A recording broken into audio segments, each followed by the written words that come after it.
All right, you know what it is. This is the Big Douglas Show. It's a Friday, so we'll be taking you inside the command center, try to get you as close to the organization as we can. Today, to do that, we bring in Sam Fortier from the Washington Post. Sam, how are you? I'm doing well. Thanks for having me, man. For those wondering, we're not having technical difficulty. Sam is on his way to practice this morning while we're recording. And as always, we appreciate the time. Sam, what will you be looking for at practice today? Today, since it's a Friday, it'll be participation based. Are we seeing Cole Holcomb, who was not there yesterday, who was a non-participant with a foot injury?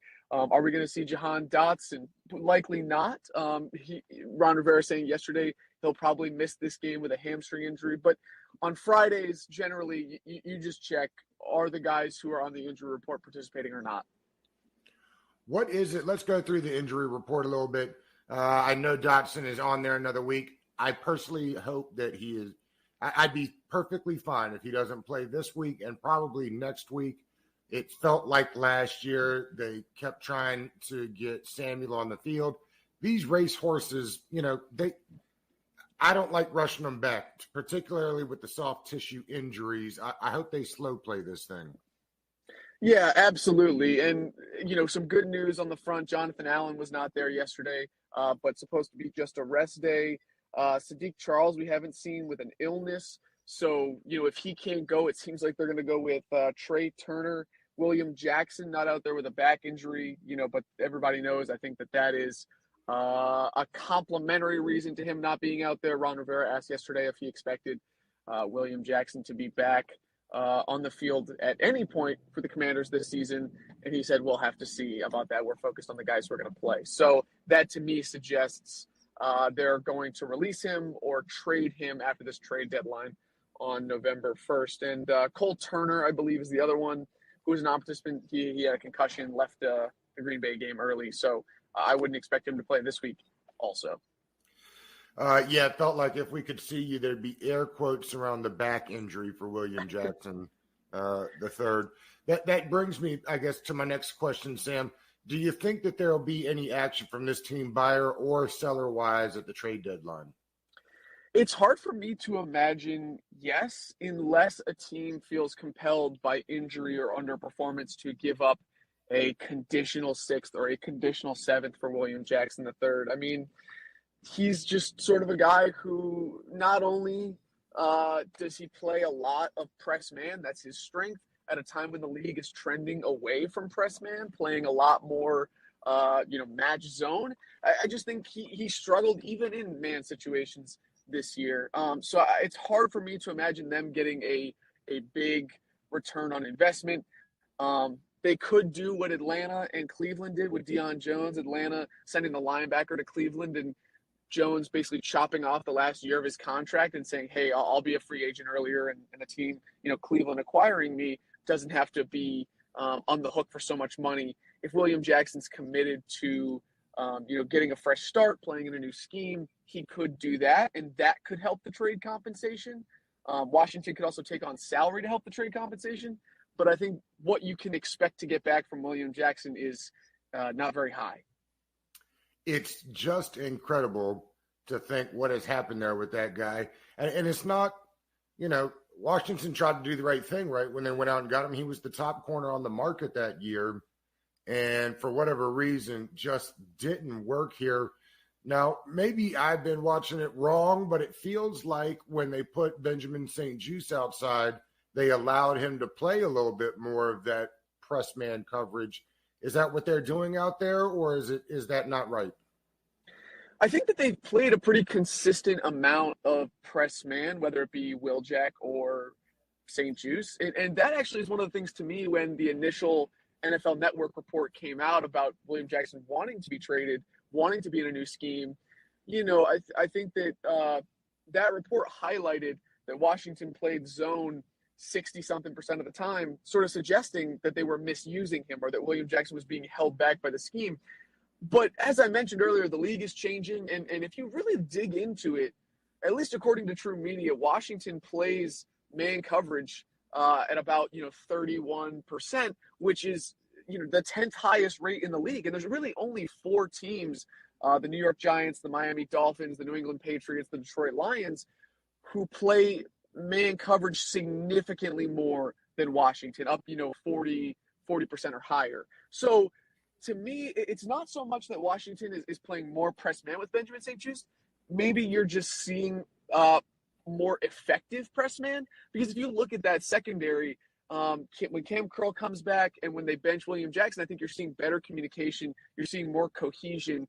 And a part of that could be, they're rushing 4 more against Green Bay. They only rushed 4, they only rushed more than 4 one time, the last snap of the game. And anytime you're dropping 7 defenders into coverage, you're going to get better coverage than when you have to blitz to create pressure. So I think it's a combination of factors of why we're seeing more effective press man, but Benjamin St-Juste's individual skill set is certainly a part of that. And that's what they were expecting when they drafted him. I always felt he was kind of being misused in the slot there. Trade deadline stuff, you don't expect Daron Payne. I know the article came out from Ben Standig that people around the league thought maybe Daron Payne and his value was around a second. You don't see him getting traded before the deadline, though, do you? It would be surprising to me if he were moved, mostly because not only are the tandem of he and Jonathan Allen balling this year, but also the defensive line rotation is pretty short when you compare the percentage of snaps that he and Allen and even Sweat are playing. It's above their career averages. I think without Chase Young, with limited depth inside, I think John Ridgeway and F.A. Obata, when he slid in there, have done a nice job. But their defensive line rotation is short. So if you're trading Daron Payne and you're telling the owner, if you're Ron Rivera telling your team, hey, we're doing everything we can to win, this is an important year 3, trading Daron Payne is sort of the antithesis of that. And I think it really would hurt Ron Rivera's message up and down that he is trying in the organization trying to win. So I would be very surprised if Daron Payne were moved. Do you think he'll be a member of the team next year? I know Ron has said they really envision him being a part of this core team. I know it's easy to start breaking down the numbers and how much you can allocate to different positions. Do you think he'll be a part of the team next year? And do you think that he'll be on the team on a long-term deal, or do you think he'll end up being franchise tagged? I mean, despite Ron Rivera's optimism that he will be a part of the team, I mean, as you pointed out, like the salary cap math is bad, especially if you want to retain Montez Sweat, especially if you have designs to re-sign Chase Young, which Ron Rivera's first draft pick, I think you obviously would. So to me, it would be very difficult to keep that guy. I could see maybe a franchise tag, though as we saw in OTAs, Daron Payne, I think, got frustrated with his contract situation. Do you want to risk having him back on a franchise tag, having a disgruntled player? I don't know. I mean, that's something that they could do. But as of right now, it's probably too early to tell. Though, as you can tell, I mean, he's playing really well this year and is a pretty critical piece inside. What is going on with Wes Schweitzer? Dude, that is a great question. Wes is one of my, players I enjoyed talking to in the locker room the most in 2020 when he was doing those crazy COVID workouts. When he was squatting legitimate tree logs and climbing his backyard deck. I remember talking to him about that and loved that. So, he obviously had a concussion early in the year. We have not seen him since. Not only have I not seen him in the locker room, the only time I've seen him even around the facility is I saw him driving out one day. I believe it was a couple weeks ago. So, I don't have a firm update on what's going on with him. And this is all because of the concussion, right? Yeah, absolutely. And it's I think for me it's a little bit, I don't want to say more worrisome than another player, but you don't remember those Guardian caps from training camp, those little Michelin man looking things that were on the helmets? Right. So since training camp, players don't have to wear them anymore. They're not mandated by the NFLPA. But 3 players on the team, Charles Leno, the left tackle, running back J.D. McKissick, who had a bad neck injury last year, and Wes Schweitzer were the only 3 players who really kept those things on in practice. And so to me, that was sort of an illustration that, hey, Wes is aware of these head injuries and really cares about them. So for him to be out with a concussion, that to me it's a little twist on kind of some of the disappointment I think that I feel for him. What was the injury? You said it's an illness for Sadiq. It would be Trey Turner if he can't go. That's what we've seen from the practice reps, so far. And when we asked Sam Cosmi if that could potentially be him, he was pretty emphatic that he says that the coaching staff views him as a tackle. I know that there's been some discussion about moving him inside at guard. Yeah. Ron Rivera was kind of evasive when we asked him about it. But in terms of the practice reps that we've seen, it suggests that it would be Trey Turner. Yes, I mean, in some sense, it makes a good bit of sense to get your 5 best linemen out there. I understand that it's I think the fan probably feels it's quite simple. Just kick inside and no biggie. Probably not quite that easy. But Lucas has been really good outside. I mean, maybe really good is not the right word, but he has been pretty good outside in his backup role. So I kind of get why people want to see Cosmi just move inside, particularly when the right guard play, let's say, hasn't been stellar. No, absolutely. And I think you point out it's a really delicate alchemy when you're constructing an offensive line, right? And you've had a ton of turnover, both, because you bench Trey Turner, you bench Nick Martin, but also injuries as well. So, I mean, to me, sliding Cosmi inside sounds great. Right. But I generally, even though the line has not performed up to standard this year, I think that's more because of the personnel department and the players who are acquired to replace Brandon Sheriff and Eric Flowers rather than the coaching. And so if John Matsko believes that the best combination is to have Trey Turner and Cornelius Lucas, at least for this week, I'm willing to give him the benefit of the doubt. You make a great point, too, there. And I've long been on this as far as the construction of the roster. When you have Schweitzer as the backup center, and I get it, he played well there last year. But the problem is when you move him, then you're basically playing 2 backups, right? Because now you have to play the backup right guard if you've moved Schweitzer over to center. Neither one of that worked out because Schweitzer gets injured, but still, just from philosophically the way you constructed the roster, I never appreciated that.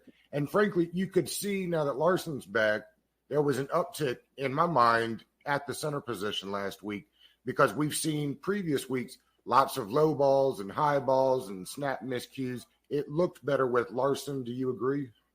Oh, yeah, absolutely. And I think that when Schweitzer was the backup center, I think that was always a temporary solution. They thought Larson, would be back around this time and that Schweitzer, if he were healthy, could then slide to right guard. To me, I think the bigger miss is saying, hey, we're going to run it back from what we did in Carolina. Andrew Norwell is going to be and Trey Turner are going to be able to fill in those roles. And to me, even when you have better, albeit inconsistent, right guard play with Sadiq Charles, I think Andrew Norwell has still struggled. I mean, there was a play that stuck out to me where they ran the Armani Rogers read option on Sunday in the red zone, and Norwell's the pulling guard, and he doesn't get out and block anybody. So I think he's been all right in pass protection, but when he's pulling, Andrew Norwell doesn't have a ton of athleticism. And I think that's what, if Trey Turner's the right guard this weekend and you have 2 relatively immobile guards, are you going to be able to do some of those outside runs that you've had so much success with in the last couple of years? Speaking of Armani Rogers, I watched the tape from the last game. He looked really good. I mean, he's out there blocking really well on that Samuel jet sweep around. He was out there blocking, and he's done a really nice job of just getting open and providing spots in the zone for Heineke to get to. For a guy learning the position, I think he's been really good so far. I think you can even take out the qualifier of as a guy learning the position. I think he's been tremendous this season, considering everything. And that's been really valuable because Logan Thomas, obviously still having a hard time coming back from that ACL injury. I don't think he looked 100% when he was on the field. He's been off the field with a calf injury. Cole Turner, the 5th-round pick, has struggled to get on the field, first because of an injury. Then he kind of got Wally pipped by Armani Rogers, and now he's out with a concussion. So Rogers is really, the primary receiving threat there, because John Bates can do it, but he can't stretch the field or be the big target that Armani Rogers is. So I think, considering what's happened with Turner and Thomas, Armani's been massive this season. No doubt. No doubt. Before this last game, I would have said that Terry McLaurin was the most frustrated guy on the team. You could tell that he was pumped to be back in the rotation. If he's not the most frustrated man on the team now, I would have to say it's McKissick. You got to feel bad for a guy. I mean, we're not feeling bad for guys, but you know what I mean. Had the deal up in Buffalo, came back, and I appreciate that he came back, but I'm assuming that he thought he was going to get a whole lot more targets than what he's gotten so far this year. Yeah, I mean, when you're talking about a guy who had 100 and something targets in 2020 and 90 something targets last year, and you want to be a big part of this offense, and you really like being in the room, I imagine it's been tough. I don't know if he anticipated that they were going to draft a running back and use Antonio Gibson in his role, but it certainly has played out in an interesting way, particularly with the way that Ron Rivera handled JD's flip from Buffalo to Washington, saying, no, they didn't give us a chance to match, and then going and matching and JD turning around and doing that. So I think that you're probably right. I think JD McKissick does not love his usage right now. Let's see. It looks like another good week for Jamin Davis. He's starting to look more and more like the guy that I think they thought they were getting when they drafted him. Certainly they thought and had plans for him at middle linebacker. Obviously, he looks much more comfortable in whatever linebacker role they have. Outside, I guess it's kind of odd to put it there since they're only running. I don't even know. Have they ran a straight 43 defense yet this year? I'm not sure. 3 linebackers on the field at one time. But long way to get to. He's looking much, much better. Yeah, to me, I mean, he is one of the main beneficiaries of not only getting a little kick in the pants week 1, but also I think when Jack Del Rio this offseason kind of sat down and, as I understand it, revamped the defense, kind of got rid of the soft cover 3, did more of the match zone. I think when you have athletes like Will Jackson and like Jamin Davis, you think, hey, like this is going to allow them to play to their skill sets. Once we get once we get over the hurdle of, hey, you got to figure out who to match and when and which scheme, and you got to get the communication down and things like that. This is going to take advantage of the athletes we have on our defense. And obviously, while things didn't work out for William Jackson, Jamin Davis certainly has looked like a beneficiary of that. I know he almost got burned on a couple wheel routes out of the backfield early on, but I think Ron Rivera said he's liked his technique, playing with leverage, understanding different leverages and different coverages. And so to me, that's been the real consistency with Jamin Davis, though I do still go back at the proposition of, do you want to take an off-ball linebacker as high as they took one in the draft? Like, could he ever live up now to that draft status? Maybe that's an unfair way to look at it. But when you're talking about a draft pick that high in the first round, is this just sort of him clawing some of that value back? You should never, to me, and I totally agree with you, Sam, I would never be taking an off-ball linebacker, maybe even in round 1, and I'm not taking running back in round 1. Some of those things are just philosophical things you don't do. I guess if Ron thought he was getting the second coming of the, well, of course, his name, the middle linebacker Luke there, Kuechly. Carolina, Luke Kuechly, right? Then sure, go for it. But I mean, that was a Pro Bowl Hall of Famer, and those don't come around very often. So I'm with you. Just generally speaking, taking that position, I wouldn't have done it either. But he is looking better. Let's see. There's a couple of guys up for extensions after the year's over. Holcomb and Curl both, right? Do you think they'll get extensions here? Curl, I mean, seems like a no-brainer. I think Holcomb does too. Yeah, these are tough questions. Montez Sweat, I think, is also in that category.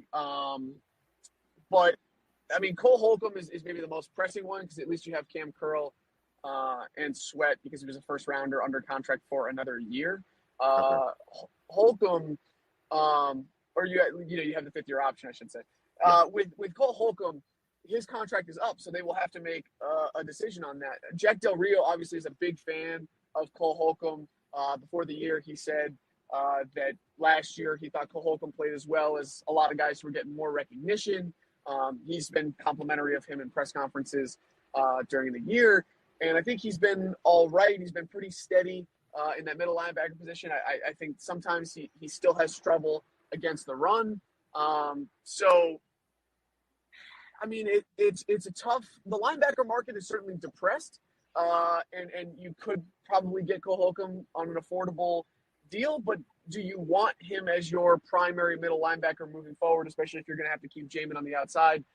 I don't know. I think that the end of this year will probably do a lot to influence where they feel Cole's value is, and that's why they haven't, given him a new deal sooner, right? It's the same sort of thing where we love Carson Wentz. We're very committed to him, but we're not going to restructure his contract to push out any guaranteed money from this year. Starting to look smarter by the day.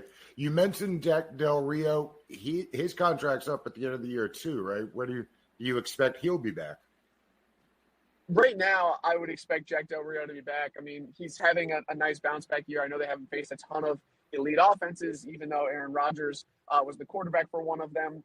I think that the first couple weeks, for whatever reason, they always seem to struggle, and then they make a personnel move, whether it be Landon Collins, whether it be William Jackson, and they start to look much, much better. If he can sustain the level of play that he's at, I think Ron likes Jack.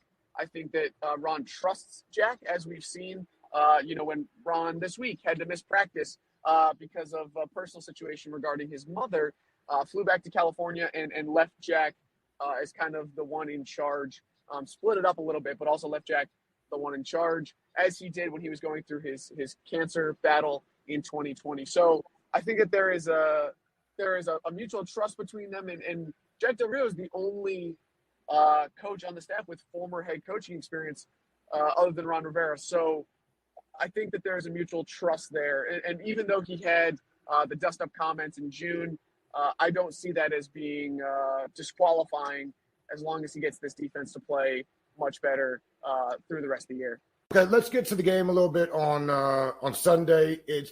Ron said, you've got a brand new quarterback in Ehlinger.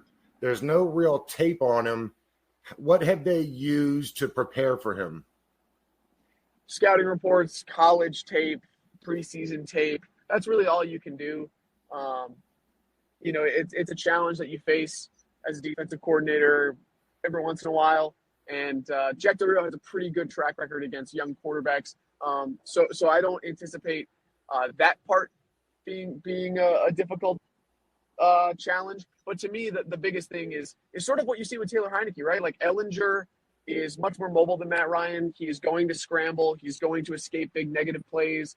And if he can keep the Colts offense in rhythm, on schedule, hand the ball off to Jonathan Taylor, even though he might not be as good a passer or as experienced as Matt Ryan, I think the scrambling and what he's able to do with his legs is a very important part of raising the floor for that offense.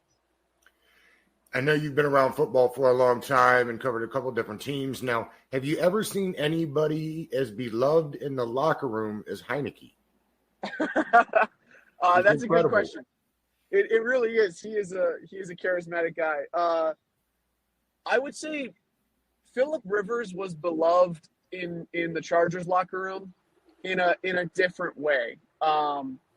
He was sort of he was like kind of the dad of the group, right? Like he'd been around forever. He still commuted from San Diego. I think guys like admired him like that. And he was a fun presence, but definitely more, your dad vibe. Whereas Taylor Heinicke, I think, is like one of the boys. And whether it be the Jordans or, putting a lip in with a fan at camp or, just being accessible and honest and upfront in all his interactions with fans and media.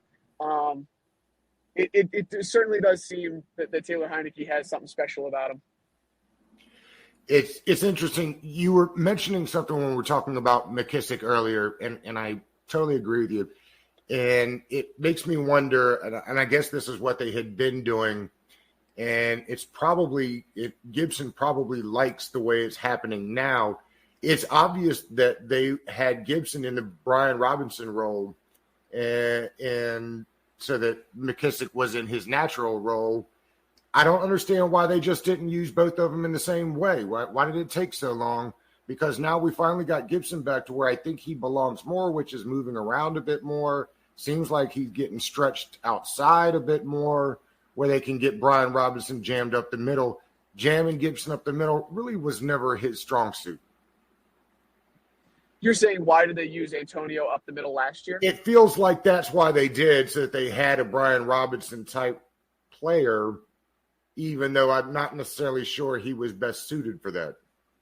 Yeah, I think the biggest thing, I think last year when you have Taylor Heineke, when you can't throw the ball like you thought you were going to be able to do with Ryan Fitzpatrick, and you have to run the ball, AG kind of had to take on that hammer role because the team gambled in the preseason and cut Peyton Barber, who was exactly that role, and lost him to the Raiders, right? I think that was a underrated significant loss for them, just because running the ball up the middle for 3 yards in a cloud of dust, as they like to say, was a big part of Peyton Barber's game. And if they had him, they could have used him in that regard, whereas AG would have had, a couple fewer carries and would have taken, I think, a lot fewer shots. So to me, they just didn't have the personnel. There wasn't a running back on the market that was able to fill in Peyton Barber's role. So they said, okay, Antonio Gibson, you got to do it. And whether that was a poor move, whether they should have gone out and got somebody else, I think those are totally valid things for debate. But in terms of why didn't they use J.D. McKissick in a different way, why didn't they use Antonio in space? I think those are totally valid questions. I forgot to ask earlier when we were discussing the injury report, where are we with Chase Young? I know the window opens. Do you think we'll see him? It feels like we'll see him closer towards the end of that window. Is that what you think? So they haven't opened the window yet. The window doesn't open until he returns to practice. Ron Rivera said he will be back. He should be back at practice next week. And so the first day he steps on the field, which we're expecting to be Wednesday, that would open up a 21-day window for them to activate him. He was supposed to, they were hoping that he would be able to do it this week, but he's not going to be able to. So if things go well next week, I think we could see him in week 9 against Minnesota. And if not, I think we could see him return on Monday Night Football at Philly. But certainly the expectation, as Ron Rivera has said publicly, it'll be next week, next Wednesday, and they'll have 21 days to activate him or put him on season-ending IR after that. Okay. What two really good defenses will square off on Sunday? Neither one of them give up a whole lot of points. What do you think the game will look like on Sunday? And what's the key for a Washington victory? I think that the key, again, will be Washington's defense keeping the Colts from creating explosive plays, from allowing Sam Ehlinger to get out of the pocket. I think containing him and doing just enough on offense, which I think they're capable of, that's going to be the key to Washington winning. I think Washington will win a close game because the offense, while it's not as explosive as it was with Carson Wentz, they are not taking as many big negative plays. And I think there's just something about Taylor Heineke, that third down conversion that he had to Terry McLaurin, where he was just throwing a trust ball. I think that familiarity with the offense, his ability to avoid sacks and some of those big negative plays that tanked drives early in the year, those are key things. And I think he'll be able to do that again, even against a talented defensive front. One last one. Do you think we'll see Carson Wentz play for Washington again? Wow. You saved the hammer for the end. That's right. I do. I think that even if Taylor Heineke plays pretty well over the stretch, I think that Scott Turner and I think that Ron Rivera know that the ceiling on a Taylor Heineke offense is inherently limited. And I think that when you trade for a guy, when you pay $28 million, when you give up the draft picks, when you make the other roster moves that you ultimately did, I think you need to give that guy more than 6 weeks in your offense, because Carson Wentz, a guy who holds the ball when he goes to a new style of offense, that's going to exacerbate some of his weaknesses, right? I don't think that they felt we saw him we saw him at his most comfortable at what he could be. Is it possible that Taylor plays so well that they're just like, you know what, we're not going to screw up a good thing, we're going to ride this thing out? Yes, I think that is totally possible. It's in the realm of possible outcomes. But to me, when I think about the probabilities of how this thing could play out, I think that Carson Wentz will play for Washington again. If they hadn't given up those picks, if they had just picked him up and paid him the money, if Ron Rivera isn't the GM, do they still feel the same need to get him out there? Or do you just think they feel he needed more time to get acclimated to the system? Both those things can be true.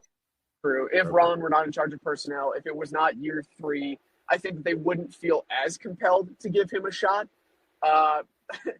But because of all those things, and I think fairly because they want to see what he can do when he's more comfortable. Because, right, like, if he's able to get rid of some of those balls and he's still throwing those deep balls to De'Ami Brown, I think, like, the ceiling on this offense, as you saw in Jacksonville, was just higher. He just ripped some of those throws down the seam. He could put it in the hole in cover 2 between the safety and the corner. Like, he just did some of those things that Taylor Heineke, through no fault of his own, is not capable of. Sure. And it's why, after watching Heineke for 15 games, they decided to go out and get another guy.